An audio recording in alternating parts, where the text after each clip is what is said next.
If you've been anywhere near your phone in the last few hours, didn't matter if it was Twitter, Instagram, a tennis forum, your group chat, one headline kept showing up everywhere. Alexandra Eala throws her racket to win against Dayana Yastremska.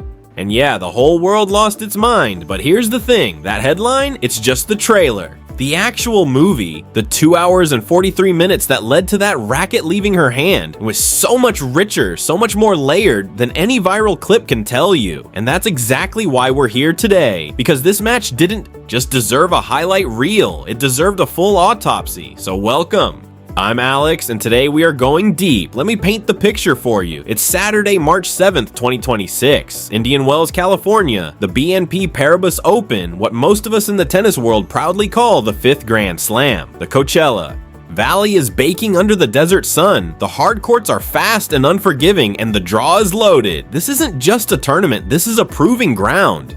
In the round of 64, Stadium 3 is hosting what looks, on paper, like a pretty compelling matchup. On one side of the net, Alexandra Eala, 20 years old, Filipino, world number 32, a career high. She came into this tournament on a genuine wave of momentum, earning a first-round bye that tells you everything about how far she's climbed on the WTA Tour.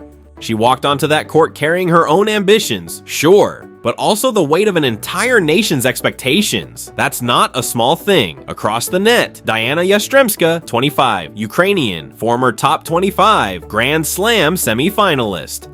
A player known for her big, aggressive baseline game, and the kind of player who doesn't just beat you, she overpowers you. She's been in big moments before. She knows how to close. So you've got youth versus experience, counter-punching precision versus raw firepower, the tactical chess match versus the battering ram. It was set up beautifully. What actually happened? Oh, it was so much better than the setup. The final score to Alexandra Eala. But I need you to understand, those numbers don't even come close to capturing what went on out there.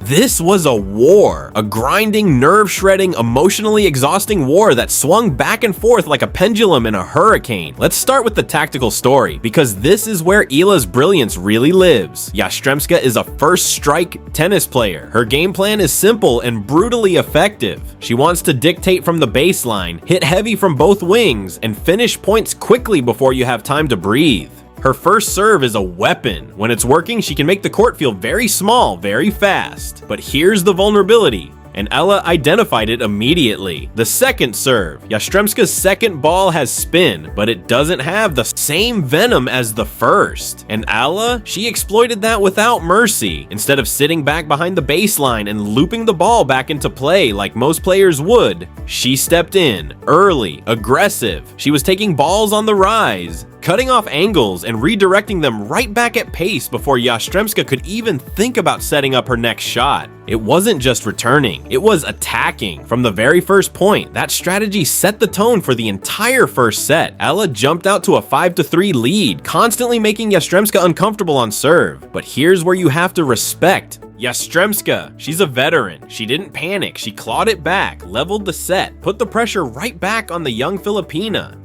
And this is the moment right here that tells you everything about who Alexandra Eala is. Most 20-year-olds, after building a lead and then watching it evaporate, they tighten up. The mind starts second-guessing. The shots get shorter. She didn't do that. She stayed aggressive, kept pressing, and in the 12th game, Yastremska blinked first. 3 straight unforced errors, and the first set was gone. 7-5. Eala. Set 2 was a different kind of story. Yastremska made adjustments, started going for more on her ground strokes, hitting closer to the lines, trying to keep Eala off balance and stop her from timing the ball so cleanly. It worked early. Yastremska raced out to 4-1, looking dominant. Eala clawed it back, made it tight. But the Ukrainian steadied herself just long enough to close it out 6-4, match level. Third set incoming. By the time that deciding set started, both players had been on court for over 2 hours. The California sun was relentless. The legs were heavy. Every rally felt like it cost something. And then the crowd started doing something special. The Filipino diaspora showed up to Indian Wells in numbers. Stadium 3 had been transformed, not just in atmosphere, but in emotional temperature. Every time Ella won a point, the noise was deafening. Every time she needed to dig in, you could feel the collective energy of the crowd leaning toward her like a physical force. The chants of Isa pa, that's Tagalog, for one more were echoing off the California hills. For Ella, that crowd was fuel. Pure adrenaline. For Yastremska, it must have felt suffocating. The third set built toward one of the most dramatic finishes I've seen in a tennis match in a long time.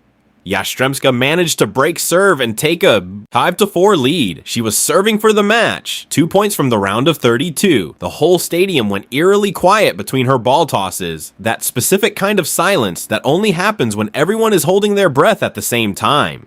And Ella just refused. She saved match points, multiple of them, dragged the game into deuce. And then the most fascinating and heartbreaking thing began to unfold. Yastremska's serve started to fall apart, not a little, catastrophically. Double fault. Break point for Ella. Double fault again. Crowd erupts. Ella breaks back. Then Ella holds for 6-5. Now Yastremska has to serve to stay alive. And you can see it happening in real time. The toss is going slightly off. The timing isn't syncing. The mechanics that she's spent her entire career perfecting are deserting her in the worst possible moment. The sports psychologists have a name for this: the yips. It's what happens when the conscious mind starts overriding the automatic muscle memory. When the pressure gets so intense that the brain starts micromanaging a movement it normally runs on autopilot, and the trigger, in this case, it was knowing that Ella was standing inside the baseline waiting to obliterate any weak second serve. The pursuit of the perfect serve under crushing pressure caused everything to unravel. Consecutive double faults from game point. Match over, Alexandra Eala wins in the third, and the racket goes airborne.